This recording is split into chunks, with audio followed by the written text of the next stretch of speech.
Shin Tae-yong ogah janji manis menjelang pertarungan kualifikasi Piala Dunia. Begini strategi mengejutkan yang diungkapnya.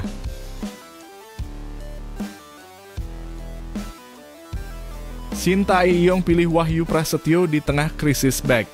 Kenapa Alkan Bagot terpinggirkan? Kekalahan memalukan timnas U20 Indonesia dari Korea Selatan. Indra Syafri ungkap rahasia dan pelajaran berharga. Sebelumnya jangan lupa subscribe channel ini supaya tidak ketinggalan berita timnas Indonesia.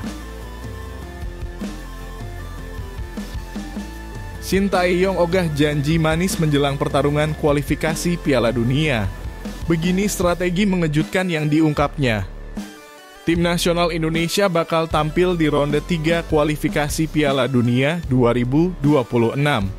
Menjelang pertandingan ini, pelatih Shin Tae-yong menegaskan kepada skuad Garuda untuk meningkatkan kerja keras mereka dan tidak mengumbar janji-janji yang tidak bisa dipastikan. Dalam periode FIFA Matchday mendatang, timnas Indonesia akan menghadapi dua lawan berat, Arab Saudi dan Australia. Indonesia akan melawan Arab Saudi pada 5 September dan kemudian menjamu Australia pada 10 September. Ini adalah momen emas bagi timnas Indonesia untuk merebut tiket menuju Piala Dunia. Peringkat pertama dan kedua di grup kualifikasi akan otomatis melaju ke Piala Dunia, sementara tim yang menempati posisi ketiga dan keempat akan melanjutkan perjuangan ke ronde 4. Namun, mewujudkan impian tersebut bukanlah tugas yang mudah. Selain Arab Saudi dan Australia, Indonesia juga harus bersaing melawan tim tangguh lainnya seperti Jepang, Cina, dan Bahrain. Shin Tae-yong menyadari pentingnya persiapan yang matang. Ia menekankan kami harus mempersiapkan diri dengan baik. Ini adalah pertama kalinya kami berada di putaran ketiga, jadi kami perlu lebih fokus dan bekerja lebih keras lagi. Ia yakin bahwa pemain akan memberikan performa terbaik mereka, namun Shin enggan membuat janji-janji yang terlalu optimis. Pelatih asal Korea Selatan ini menyatakan, "Saya tidak akan mengumbar janji-janji manis. Yang pasti tim akan berjuang keras untuk mendapatkan hasil terbaik." Menurut Shin, hasil akhir akan sangat tergantung pada kerja keras pemain, dan meskipun perjalanan ini penuh tantangan, ia percaya bahwa tidak ada yang mustahil. Saya akan berusaha semaksimal mungkin, tapi saya bukan Tuhan. Hasilnya tidak bisa diprediksi, ujarnya. Shin menambahkan bola itu bulat, situasinya bisa berubah kapan saja, dan kita tidak pernah tahu apa yang akan terjadi. Kami hanya akan terus berjuang sebaik mungkin. Dengan semangat yang membara dan tekad yang kuat, timnas Indonesia siap menghadapi tantangan besar di kualifikasi ini. Apakah mereka bisa menembus batas dan mencetak sejarah? Kita tunggu dan lihat hasilnya.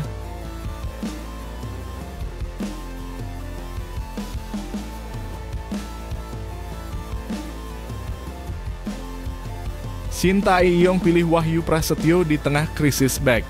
Kenapa Alkan Bagot terpinggirkan? Timnas Indonesia mengalami pergeseran signifikan menjelang ronde 3 kualifikasi Piala Dunia 2026. Pelatih Shin Tae-yong membuat keputusan mengejutkan dengan memanggil bek Malut United Wahyu Prasetyo untuk memperkuat lini belakang Garuda. Keputusan ini mengesampingkan nama Alkan Bagot yang sebelumnya diharapkan bisa tampil dalam skuad. Wahyu Prasetyo terdaftar dalam skuad 26 pemain yang dipilih untuk kualifikasi tersebut. Keputusan Shin Tae-yong ini muncul di tengah situasi krisis back yang melanda timnas, menyusul absennya beberapa pemain kunci. Justin Hubner akan absen hanya pada satu laga karena akumulasi kartu kuning, Jordi Amat tidak dapat bermain karena cedera, dan Alkan Bagot juga tidak dipanggil. Pelatih asal Korea Selatan tersebut menjelaskan keputusannya dengan tegas. Tidak ada alasan khusus di balik pemilihan Wahyu. Kami memerlukan pemain dan Wahyu dipilih untuk mengisi posisi yang kosong, jelas Shin Tae-yong saat diwawancarai tentang keputusan ini. Wahyu kami anggap sebagai pemain pengganti yang akan membantu mengisi kekosongan di lini belakang, tambahnya. Shin juga menyadari adanya kekurangan pemain akibat absennya Jordi Amat dan Justin Hubner. Kami memang menghadapi kekurangan di lini belakang karena beberapa pemain tidak bisa bermain. Namun kami harus berusaha semaksimal mungkin dengan pemain yang ada saat ini, ujarnya lebih lanjut. Dengan situasi yang serba tidak menentu ini, pilihan Shin Tae-yong untuk memilih Wahyu Prasetyo di tengah krisis bek menjadi sorotan utama. Bagaimana keputusan ini akan mempengaruhi performa timnas Indonesia di kualifikasi mendatang? Apakah Wahyu Prasetyo bisa membuktikan dirinya sebagai solusi yang tepat? Ikuti terus perkembangan selanjutnya untuk mengetahui bagaimana Garuda akan berjuang dengan susunan pemain yang baru.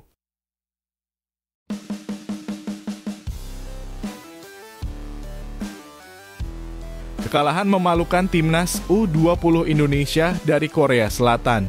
Indra Syafri ungkap rahasia dan pelajaran berharga.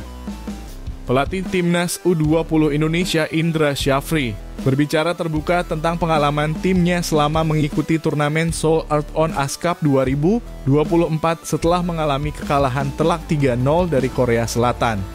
Pertandingan tersebut menjadi laga penutup yang menyisakan catatan penting bagi Garuda Nusantara. Dalam pertandingan ini, timnas U20 Indonesia mengalami kesulitan berat menghadapi lawan. Kekalahan dimulai dengan gol cepat dari bek Korea Selatan, Shin Min-ha, pada menit ke-5, yang membuat tim Indonesia tertinggal sejak awal. Kesulitan terus berlanjut bagi skuad asuhan Indra Syafri, yang kesulitan menguasai bola dan mengimbangi permainan agresif lawan. Gol kedua Korea Selatan dicetak oleh Kim Tae-won pada menit ke-25. Dan gol ketiga menyusul melalui Hong Seok-hyun pada menit ke-32. Menutup pertandingan dengan skor 3-0. Indonesia tidak mampu mencetak gol balasan sepanjang pertandingan. Indra Syafri mengakui bahwa Korea Selatan adalah lawan yang sangat tangguh, baik secara individu maupun secara taktikal. Korea Selatan memang tim yang sangat baik dalam kualitas individu pemain maupun strategi tim mereka, ungkap Indra Syafri setelah pertandingan.